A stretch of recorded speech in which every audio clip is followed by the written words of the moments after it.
mengidentifikasinya biasanya gini, ada masukan dari guru kelas ya. Iya. Saya tidak akan tahu permasalahan anak murid kalau tanpa ada masukan dari guru kelas. Biasanya guru kelas akan melaporkan. Kita lihat dulu kasusnya kan gitu kan kita mengidentifikasi kan kita harus tahu nih istilahnya kan ini persoalannya masalah apa nih gitu kan, dari kasus-kasus yang dilaporkan masalahnya seperti apa baru kita bisa yang mengidentifikasi ini kasusnya ini yang tentang inilah. Jadi berdasarkan laporan aja masukan, dan biasanya bukan cuma satu kali aja, biasanya kan berkali-kali, setelah berkali-kali baru kita tahu permasalahannya. Yang temuan saya sendiri loh, biasanya berkaitan dengan kalau tidak guru kelas biasanya dengan guru bidang studi, tapi guru bidang studi pasti akan melaporkan ke guru kelas dulu kan. Baru. Jadi ada tingkatan informasi yang ibu dapat dari beberapa rekan guru ibu ya. Iya, pasti ada situ.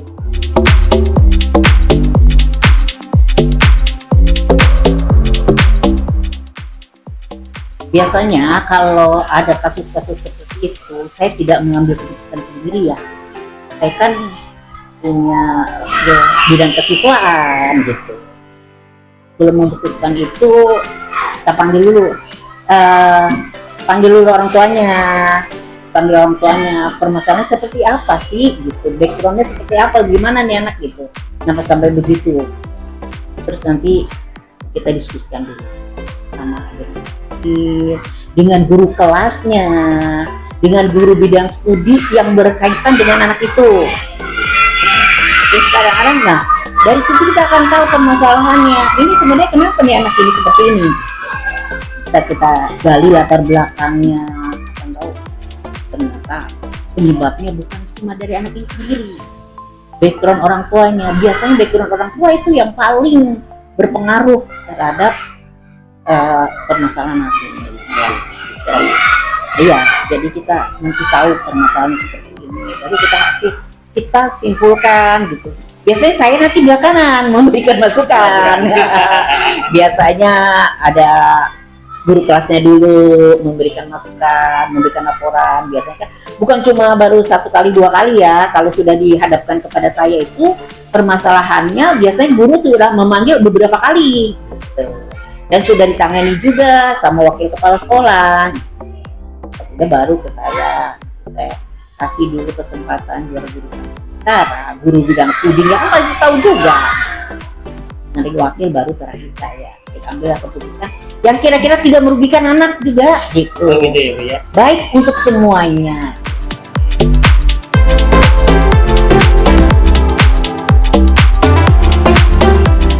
Yang kita anggap efektif ya itu tadi seperti kita musyawarahkan, kita panggil orang tuanya, kita musyawarahkan, kita beritahukan, kita kasih masukan orang tuanya, dan tuh biasanya nanti orang tuanya bikin perjanjian.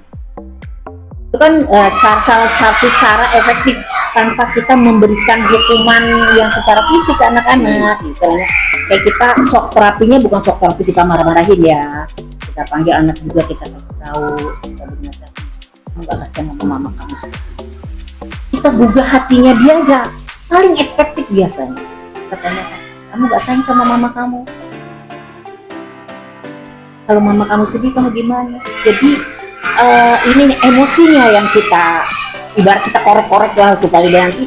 Biasanya setelah itu pasti dia akan ya Bu, saya sayang sama mama saya janji gak akan mengulangi nenek. Itu biasanya yang paling efektif. Tanpa kita harus marah-marah bapak ini, kita beritahu permasalahan kamu ini loh begini, dan orang tua juga pasti biasanya juga menerima dengan cara seperti itu.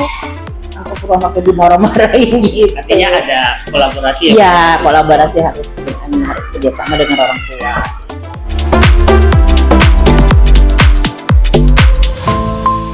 Tidak secara spontan, tapi kalau memang urgent sekali ya, hari itu bisa. Tapi ada juga loh kadang-kadang orang tua yang merasa anaknya di rumah baik-baik aja gitu. Merasa tidak terima ya Bu ya? Iya, kalau begitu sih kita pengen udah jadi di rumah deh gitu.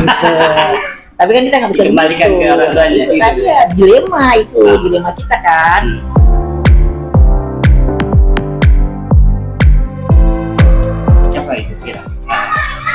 keluarga, istilahnya keluarga besar. Kalau kita di sini guru seperti tadi lagi, guru kelasnya, guru bilang studi dan wakil. Gak mungkin keputusan saya ambil sendiri, karena ini berkaitan dengan bukan cuma anak didik, tapi dengan orang tua dan dengan masyarakat.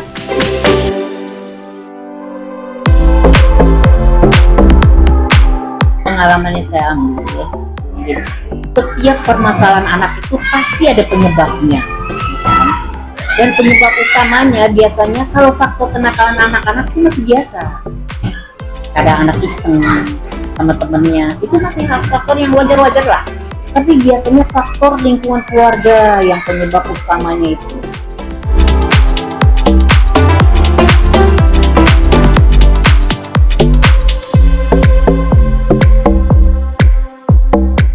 Dilema etika itu contohnya kasus-kasusnya di sekolah itu sebenarnya banyak. Satu, kalau kita melihat anak-anak inklusi atau anak yang berkebutuhan khusus, di kita kan banyak, sampai 33 anak. Ketika mereka harus PKL keluar, itu kita kan juga satu sisi mereka kalau ditaruh keluar, perusahaan juga kasihan, si anak sendiri juga merasa pasti nggak pede, atau mereka punya keterbatasan tersendiri untuk bisa bergaul dengan orang lain. Nah, itu satu masalah. Kemudian yang lain, misalnya kita berdasarkan keputusan ataupun pergub, kita sekarang sudah lulus BLUD. Harusnya kita kan sudah punya langkah apa ataupun usaha mana yang akan dikerjakan atau diunggulkan. Sementara kita sendiri belum. Nah, untuk memulai itu kita akan menata ruang. Itu pun terjadi konflik. Nah, itu juga ya boleh dibilang tetap dilema etika juga. Karena satu sisi kita menurut aturan atau menurut pergub harusnya begini, ternyata di sisi lain teman-teman juga bergejolak. Kita mau mengatur ruang guru di bawah, ruang yang di sana untuk ruang pameran dan seterusnya, kemudian bergeser menjadi ruang LSP menjadi toko dan sebagainya. Itu baru ditata begitu aja sudah bereaksi. Nah, itu suatu keputusan yang dilematis, atau secara etika ya kita mengatur yang satu enggak.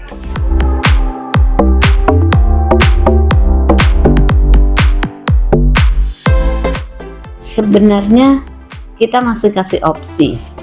Kalau pada kasus yang pertama tadi,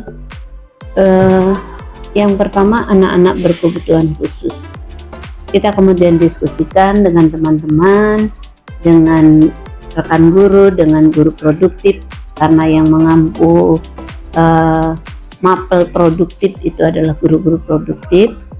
Untuk yang bersesuaian dengan PKL itu juga guru produktif. Maka kemudian pasti harus memanggil orang tua juga. Orang tua ya, kalau kita disamakan dengan yang lain sepertinya nggak bisa ya. Kalau anak berkebutuhan khusus disamakan dengan anak-anak yang normal, kalau mereka juga tidak diikutkan di PKL, jelas nggak mungkin. Maka kita mengambil kesimpulan anak-anak berkebutuhan khusus kemudian di PKL-kan di sekolah. Kerjaannya apa? Ya kerjaan yang diberikan oleh guru. Apakah mereka diminta membuat itu supaya bisa, kalau pelajaran sehari-hari kan klasikal kan mereka nggak bisa mengerjakan menggunakan komputer secara persis mah, walaupun konsentrasi seperti apa, saya rasa gurunya nggak sabar. Setelah itu baru dibicarakan dengan guru oke, dan kemudian diberikan tugas-tugas harian yang mereka akhirnya tidak masuk setiap hari. pemindahan ruang tadi, misalnya keputusan mana yang akan diambil, kembali ditawarkan kepada guru. Oh, nggak pindah nggak apa-apa, silahkan, tapi tolong pikirkan bagaimana kita akan membuat ruang untuk pameran dari hasil karya anak-anak, tetapi yang layak jual, dan bagaimana kita membuat ruang untuk produksi yang bisa menghasilkan usaha atau menghasilkan uang yang nantinya kita mengarah ke BLUT. Karena kenapa capek-capek BLUT dan setelah lulus teman-teman nggak bergerak? Ya saya rasa dengan berdiskusi sih insya Allah mereka mendengar.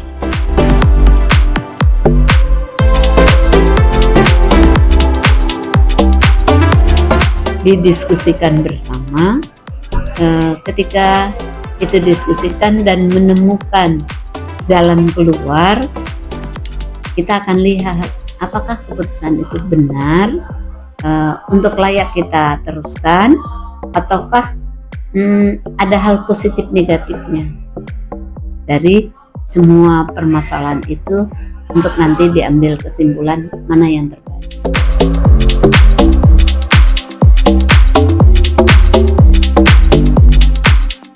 Pertama ditentang karena ibu itu kok bisa-bisanya ruang aula di sana kan dekat masjid, bagaimana kemudian anak putri nggak bisa keputrian dan sebagainya, ini kembalikan jadi kelas.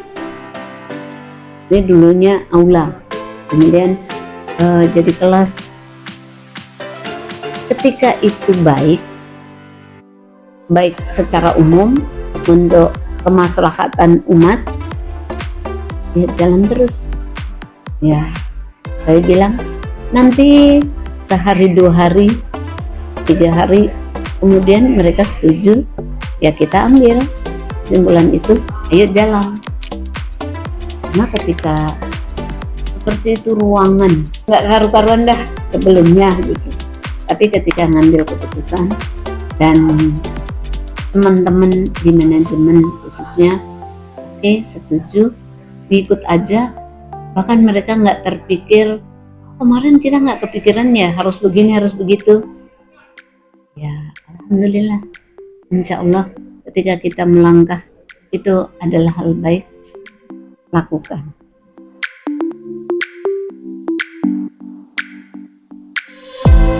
Kalau untuk kasusnya kan banyak, bisa masalah yang menyangkut kesiswaan dan seterusnya.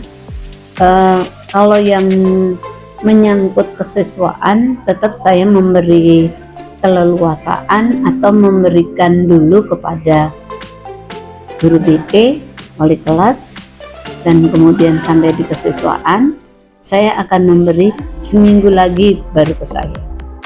Tetapi kalau itu masalahnya memang harus dihadapi, ya kita harus selesaikan hari ini atau besok. Cuman biasanya 1 hari 2 hari kita harus langsung mengambil keputusan. Ya, jadi dilihat masalahnya. Karena ketika kemarin itu anak yang tidak masuk beberapa kali, ketika kita treatment ternyata orang tuanya juga selalu memberikan, selalu mengantar sampai sekolah dan seterusnya, tapi karena dia terlibat perkelahian, terlibat kenakalan remaja, ya kita ambil keputusan, tapi anak itu tetap untuk berada di sekolah. Tergantung kasusnya, bisa seminggu, bisa 2 hari, atau bisa langsung saat itu juga.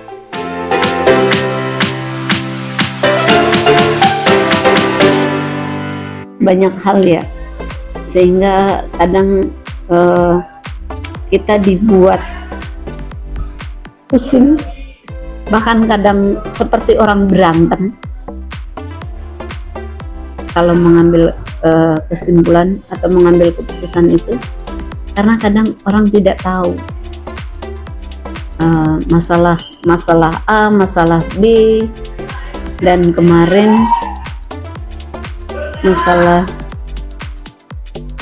kehadiran guru dan sebagainya, itu menjadi sesuatu yang rumit lah gitu, tapi tetap harus ditegakkan ya, bahwa itu suatu keputusan yang harus diterapkan gitu loh.